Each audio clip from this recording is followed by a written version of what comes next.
요즘 인공지능, AI 이야기 정말 뜨겁죠?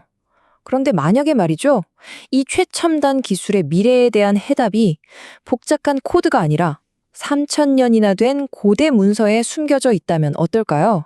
오늘은 바로 이 아주 특별한 관점을 한번 파헤쳐 보려고 합니다. 이건 사실 우리 모두의 질문일 거예요. AI와 함께할 우리의 미래? 대체 어떻게 준비해야 할까요? 기대감도 크지만 또 한편으론 걱정도 되잖아요.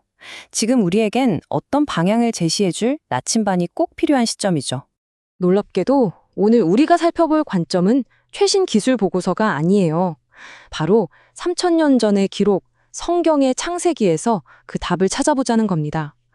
과연 이 고대의 지혜가 지금 이 AI 시대에 어떤 통찰을 줄 수 있을지 지금부터 함께 따라가 보시죠. 자, 그럼 이 관점은 어디서부터 시작할까요?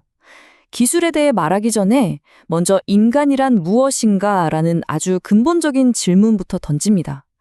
AI 시대의 우리의 정체성을 과연 어떻게 이해해야 할까요? 여기서 핵심 개념은 바로 이마고 데이, 즉 하나님의 형상입니다.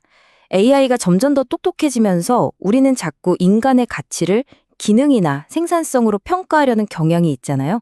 하지만 창세기는 인간이 단순한 계산기기가 아니라 신의 형상을 따라 만들어진 아주 특별한 존재라고 말합니다. 다시 말해 인간의 가치는 뭘 잘하느냐는 기능이 아니라 그 존재 자체에 있다는 선언인 것. 이 표를 보면 그 차이가 더 분명해져요. AI, 계산은 정말 잘하죠. 하지만 그 계산 결과에 대해 책임질 수 있을까요? AI가 사람처럼 말을 할 수는 있지만 진심으로 누군가를 사랑할 수 있을까요? 수많은 선택지를 제시할 수는 있어도 자신의 잘못을 뉘우치고 회개할 수 있을까요? 이 관점은 바로 이런 지점에서 인간만이 가진 대체 불가능한 고유성이 드러난다고 말합니다. 그래서 이 관점이 말하는 결정적인 핵심은 바로 이겁니다. 인간의 가치는 무엇을 할 수 있느냐는 기능이 아니라 누구와 연결되어 있느냐는 관계에서 비롯된다는 거죠. 이게 바로 AI가 아무리 발전해도 넘어설 수 없는 영역이라는 겁니다. 자, 인간이 기능이 아닌 존재라면, 그렇다면 기술의 올바른 자리는 어디일까요? 이어서 기술의 목적과 사명에 대한 창세기의 관점을 살펴보겠습니다. 우리는 보통 기술이라고 하면 뭔가 자연을 거스르는 인위적인 거라고 생각하기 쉽잖아요. 그런데 이 관점은 아주 놀라운 이야기를 합니다. 기술이 애초에 창조 질서의 일부였다는 거예요. 경작하고 지킨다는 것, 즉 이 세상을 더 좋게 가꾸라는 사명을 이루기 위한 도구로 처음부터 우리에게 주어졌다는 해석이죠. 그리고 이 해석을 따라가 보면 기술 앞에 놓인 길은 딱 두 갈래입니다. 기술이 인간의 선한 사명을 돕는 도구가 되면 우리에게 엄청난 축복이 되지만 반대로 인간이 기술의 힘을 숭배하고 그것을 섬기기 시작하면 그건 우상이 된다는 강력한 경고입니다.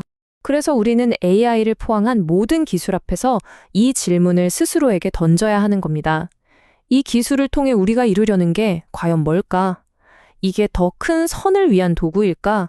아니면 그저 모든 걸 통제하고 지배하려는 우리 욕망의 연장선일까? 하고 말이죠. 이제 창세기가 우리에게 들려주는 가장 강력한 경고 메시지로 한번 넘어가 볼까요? 바로 그 유명한 바벨탑 이야기입니다. 이 고대의 실패담이 오늘날 AI를 향해 달려가는 우리에게 대체 무엇을 말해주고 있을까요? 바벨탑 사건. 이게 그냥 옛날 이야기가 아니라는 거예요. 인류 최초의 거대한 기술 프로젝트로 볼 수 있다는 거죠. 마치 오늘날 우리가 AI로 완벽한 세상을 만들려는 꿈처럼요. 그 중심에는 신이 아닌 인간의 영광과 통제에 대한 뜨거운 열망이 자리 잡고 있었습니다. 그들의 목표는 아주 명확했어요.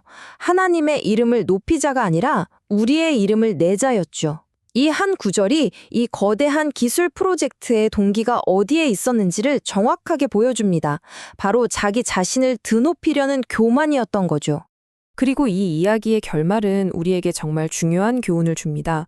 신을 배제한 채 오직 인간의 능력만 믿고 쌓아올린 기술적 성취는 결국 소통의 단절과 혼란이라는 비극으로 이어진다는 겁니다.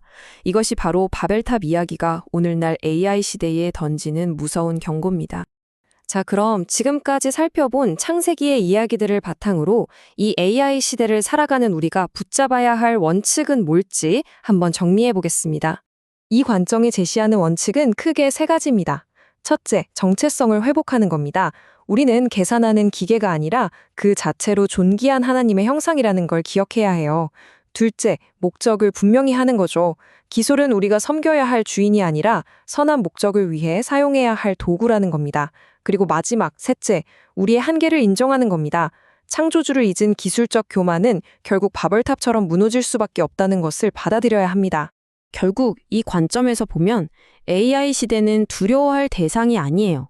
오히려 우리가 누구인지, 무엇을 위해 기술을 사용하는지, 그리고 우리 삶의 중심에 무엇을 둘 것인지 스스로 증명해야 하는 거대한 시험의 무대라고 볼 수 있습니다. 기술의 발전 속도는 이제 우리가 상상하는 것보다 훨씬 더 빨라질 겁니다. 이 거대한 변화의 물결 속에서 여러분은 무엇을 붙드시겠습니까? 우리를 끝까지 인간답게 지켜줄 영원한 가치는 과연 무엇일지 이제 우리 각자가 답해야 할 시간입니다.